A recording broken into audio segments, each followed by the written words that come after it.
Have you ever wondered why the latest mind-blowing AI-generated videos still somehow feel just? I mean, they Oh. feel a little flat, right? Yeah, there's always that weird, slightly off perspective. Exactly. Or, why a billion-dollar robot can watch like 100 YouTube cooking tutorials mapping out every single step of a recipe, but then it still doesn't know how to actually reach across a real physical kitchen counter to grab a spoon. Right, it is the ultimate puzzle of spatial awareness. We totally expect a video to be a simple window into reality, but teaching a machine to actually understand the physical three-dimensional space inside that window is incredibly complex. Because to an AI, a standard two-dimensional video is it's just a flat grid of changing pixel colors. Exactly. And solving that mystery comes down to this core concept called camera pose. Which brings us to the actual source material for our deep dive today. We're pulling from a pretty groundbreaking research paper published jointly by researchers at NVIDIA, the University of Michigan, and NYU. Yeah, it's a fascinating collaboration. It really is. And they're introducing this massive new dataset called DINPose 100K. Basically, it's a collection of dynamic internet videos that have been meticulously annotated with this camera pose data. Which is no small feat given how messy the internet is. Right. So our mission today is to figure out how these researchers managed to take the chaotic, just totally messy landscape of everyday internet video and turn it into a highly structured textbook. A textbook that can essentially teach AI to understand 3D space, camera movement, and, well, reality itself. Okay, let's unpack this. We need to clearly define what camera pose actually means for you listening. Imagine you're on a Hollywood movie set, right? Okay, setting the scene. The camera pose isn't the picture being filmed on the monitor, it's the exact physical choreography of the Steadicam operator. Ah, I like that analogy. Yeah, so it's the precise 3D math of knowing exactly where that operator's feet are planted on the floor, the exact angle they are holding the lens, how fast they're walking backwards, and exactly how many degrees they tilt the camera when the actor suddenly stands up. And that math is the missing link. I mean, if you want an AI to generate a video where you can physically pan the camera around a busy street scene, it absolutely needs that math. It needs to know where the camera physically exists in that fake world. Right. Or if you want a robot to understand the physical distance between, say, a cutting board and a stove that it saw in a cooking vlog, it has to understand exactly where the camera was positioned relative to those objects. But building a textbook to teach that math involves a pretty massive roadblock. It does. Because, you would think the internet would be the perfect classroom for this. I mean, we have billions of hours of video uploaded every single day. Exactly. Someone walking down the street, filming a parade, someone vlogging in their bedroom. You'd think, why not just feed all of that existing footage into an AI to teach it about depth and space? Right, just let it watch YouTube until it figures it out. But she can't, because the internet is fundamentally filled with garbage data. Total garbage. Yeah. The researchers started with this massive, well-known data set called Panda 70M, and they took a slice of about 3.2 million videos from it. Which is a huge amount of footage to start with. It is. But when they began analyzing it, they found that only a staggering 9% of typical internet videos are actually suitable for tracking camera movement. Wait, only 9%? Just 9%. That leaves 91% of the video data out there functionally useless for teaching an AI about 3D space. I mean, that failure rate seems almost impossibly high for a medium that is supposedly recording the real world. Well, to figure out why the failure rate was so high, the authors analyzed a 1,000 video test set. They called it Panda Test. And the breakdown of this useless data is really revealing. Okay, what are we looking at? What makes a video useless? First off, 25.4% of the videos aren't even real-world footage. Oh, right. Yeah, you're dealing with cartoons, video game captures, computer screen recordings, or, physical footage that's just completely ruined by heavy text overlays and giant logos blocking the whole environment. Right, so like a quarter of the internet is just people uploading Minecraft gameplay and heavily watermarked memes. That totally tracks. Exactly. But what about the videos of actual people in the real world? Why do those fail? Well, another 27% have entirely static cameras. Like webcams. Yeah, think of a webcam mounted on a monitor or someone just talking to their phone while it's propped up on a desk. If the camera doesn't physically move through space, you simply cannot triangulate the 3D geometry of the room. Because there's no shifting perspective. Right. You can't calculate a pose if there's no physical journey to track. Okay, so we're already losing more than half the data just from cartoons and static webcams. The remaining failures must be the people actually walking around with their phones. Yeah, and those remaining failures are largely ruined by crazy zoom-ins, backgrounds that are completely blurred out, or just really ambiguous frames of reference. Ambiguous how? For example, imagine a video shot from inside a moving car. The interior dashboard of the car is completely static relative to the camera. Mm. Right, the dashboard isn't moving away from the phone. But the scenery outside the window is rushing by at 60 miles an hour. To an AI trying to understand the geometry of that space, that totally breaks its frame of reference. It literally can't tell if the world is moving or the camera is moving. Oh, wow. It's like trying to teach a teenager how to drive by only showing them highly edited, shaky cam footage from the Fast and Furious movies. Yes, that is a perfect way to put it. You simply cannot learn the real physics of a highway from a quick-cut montage of a spinning steering wheel and a blurry explosion. The context is entirely broken. What's fascinating here is the paradox of modern AI training. We live in this era of endless data, right? We have petabytes of video at our fingertips. Infinite content. Exactly. But for teaching true spatial awareness, volume does not equal value, because there is no reliable mathematical ground truth in a heavily edited, zoomed-in, frantic social media clip. So sifting through 3.2 million videos to find that golden 9%, that sounds like a logistical nightmare. I mean, you can't hire enough graduate students to sit in a room and manually watch 3 million clips, checking to see if the camera movement is geometrically sound. Oh no, the manual approach is completely impossible. And that brings us to the ingenious solution the researchers built. How do they filter it? They designed a multi-layered filtering pipeline. Think of it as a sequence of highly automated bouncers outside an exclusive VIP club designed to ruthlessly eliminate the junk data without any human intervention. Okay, I love this. I want to dig into how these bouncers actually evaluate the footage. If the VIP club only admits mathematically sound video files, who is checking IDs at the door? So the pipeline is split into two distinct phases. The first phase relies on specialized expert models. What makes them experts? They're basically small, highly efficient AI programs trained to look for one specific fatal flaw in a video. The very first bouncer at the door is a model called Hands23.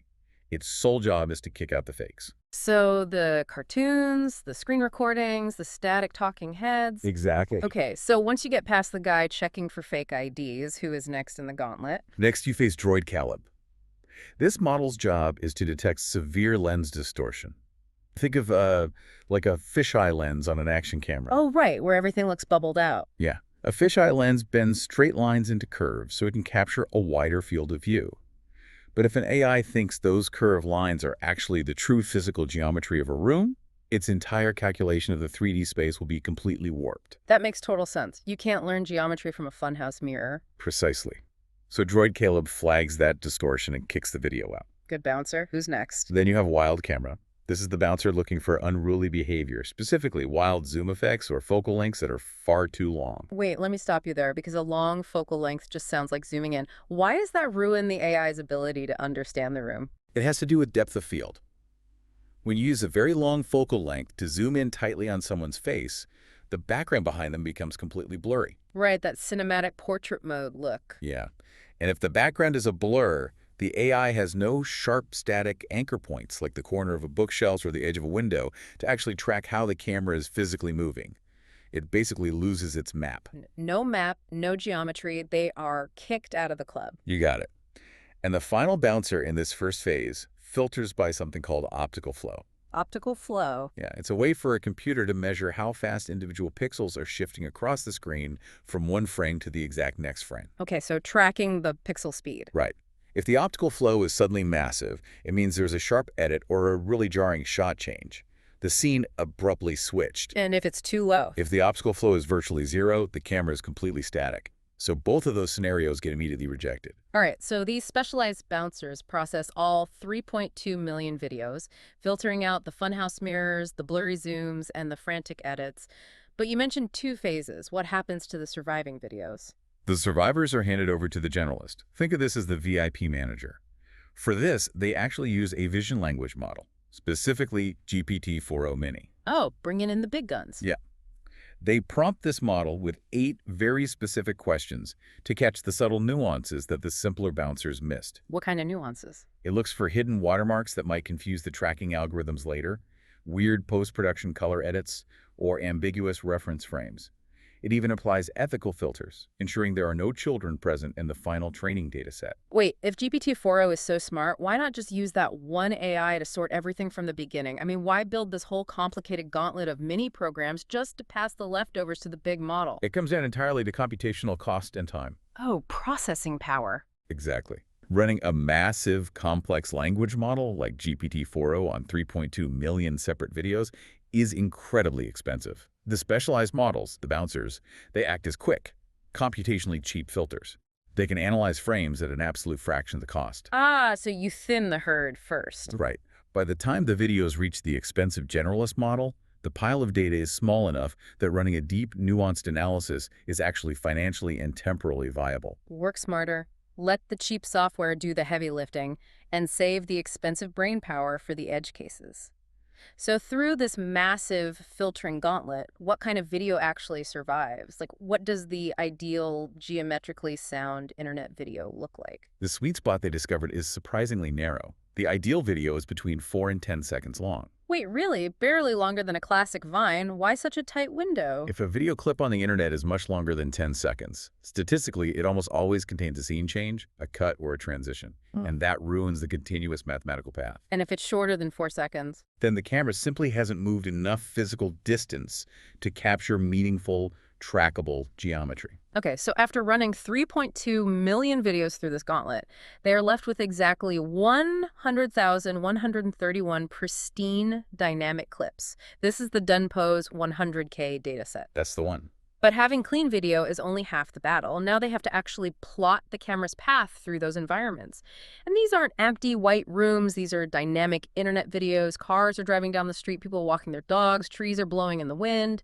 How does a computer map the static layout of a space when the objects inside that space are constantly moving around? This specific problem is honestly the core technical triumph of the research paper. Yeah. The researchers relied on a two-part method, masking combined with tracking. Okay, masking and tracking. Yeah, to map the static background, they have to digitally mask out, or essentially black out, absolutely everything in the frame that moves independently of the camera. To achieve this, they assembled a specialized super team of AI models. Here's where it gets really interesting.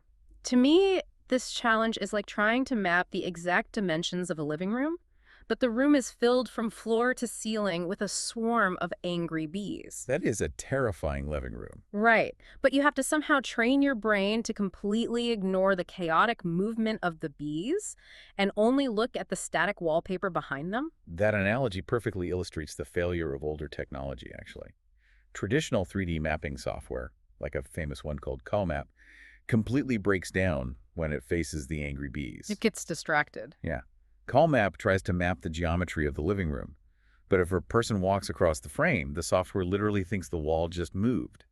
The dynamic movement shatters the math of the static environment. So let's figure out how they ignore the bees. Instead of just listing the models, walk me through the logic. You have a video of a busy park. What is the first thing you have to erase? The most obvious culprits are the recognized moving objects. For this, they use a semantic model called oneformer. A semantic model. Yeah, a semantic model is trained to identify categories of things. Its job is to spot the humans, the cars, the animals, and the sports equipment, and digitally black them out.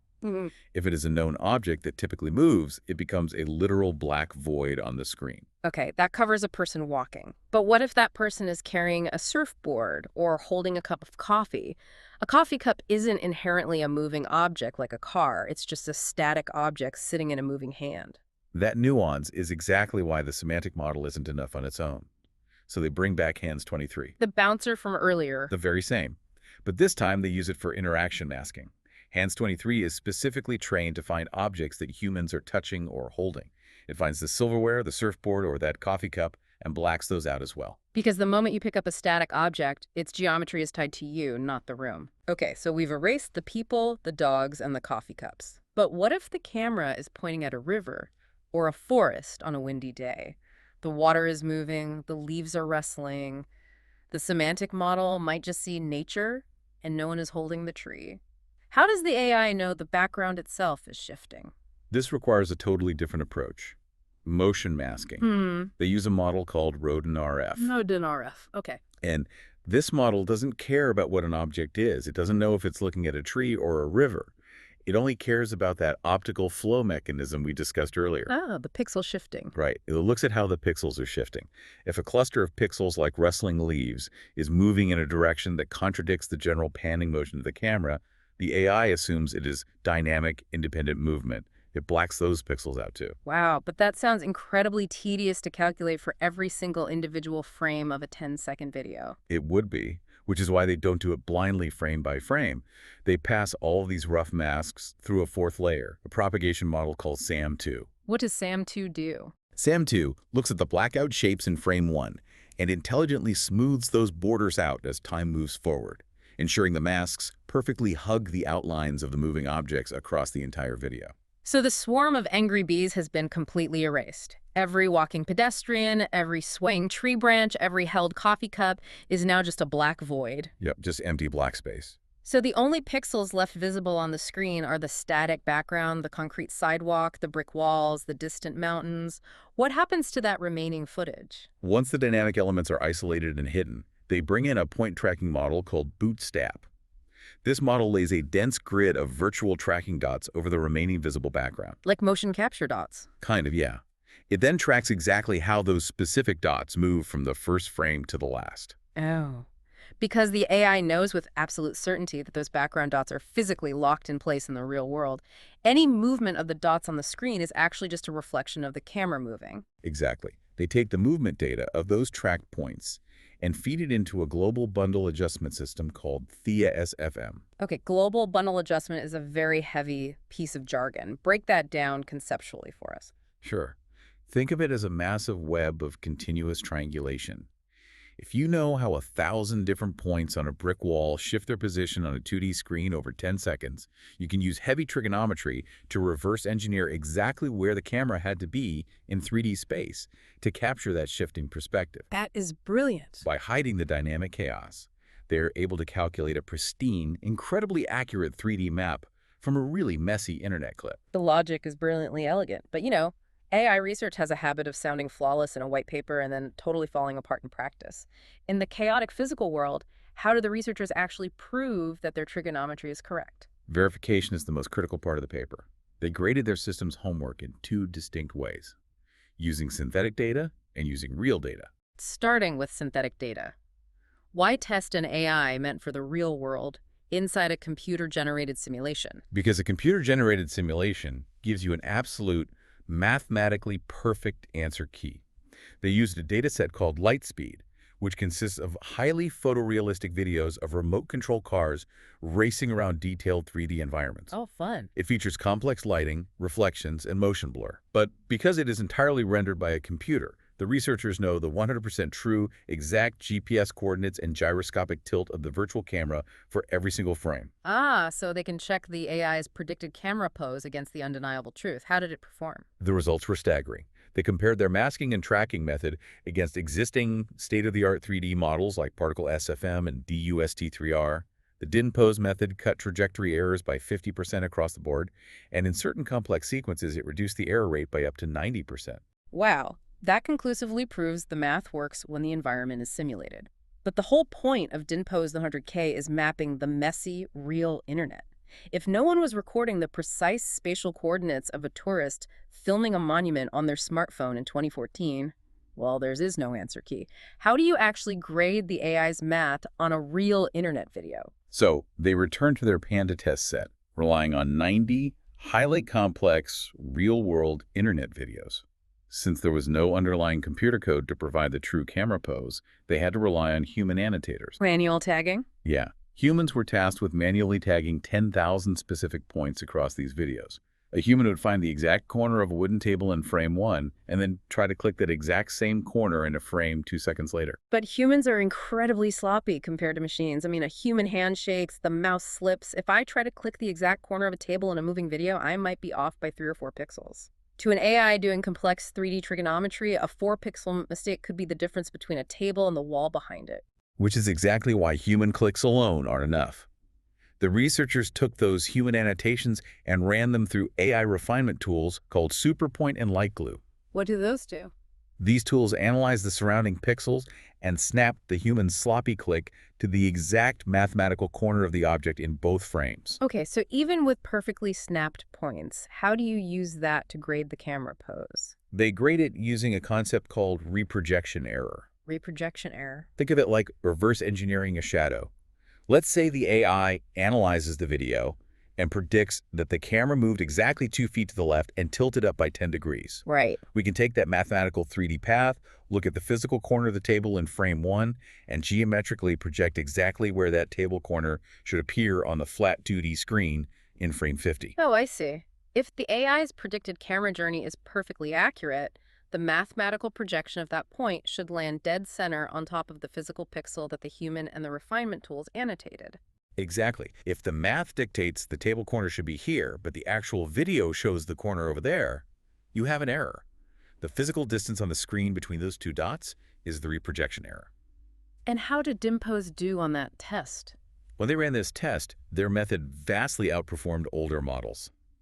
In situations featuring heavy movement where other models completely failed to even build a map, the Dimpos method registered almost perfect alignment. That's incredible. If we connect this to the bigger picture, it means the researchers have successfully built a reliable mechanism to extract a 3D reality from almost any moving video on the web.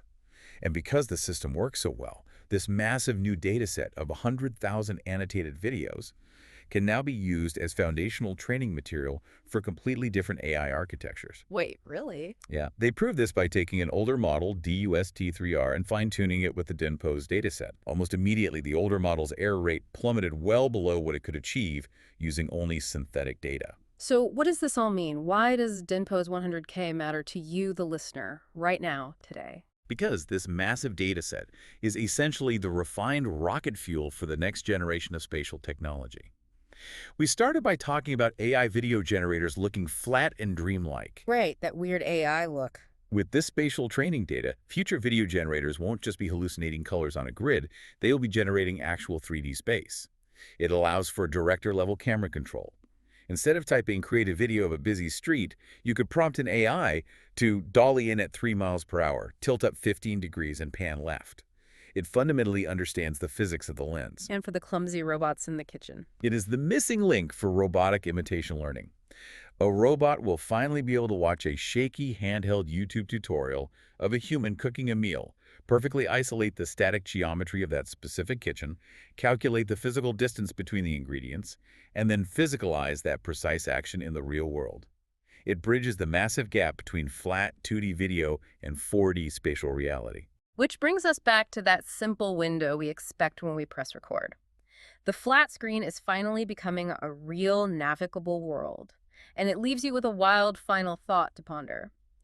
If researchers can now train artificial intelligence to extract mathematically perfect, navigable 3D maps from decades-old, messy, flat internet videos, could future AI bypass traditional 3D modeling entirely? That's a crazy thought. We could be looking at a future where you can put on a VR headset and physically walk around the historical background of any viral video, news broadcast, or childhood home movie ever uploaded to the web. Suddenly, that flat window isn't just something you passively look at, it is a door you can walk right through.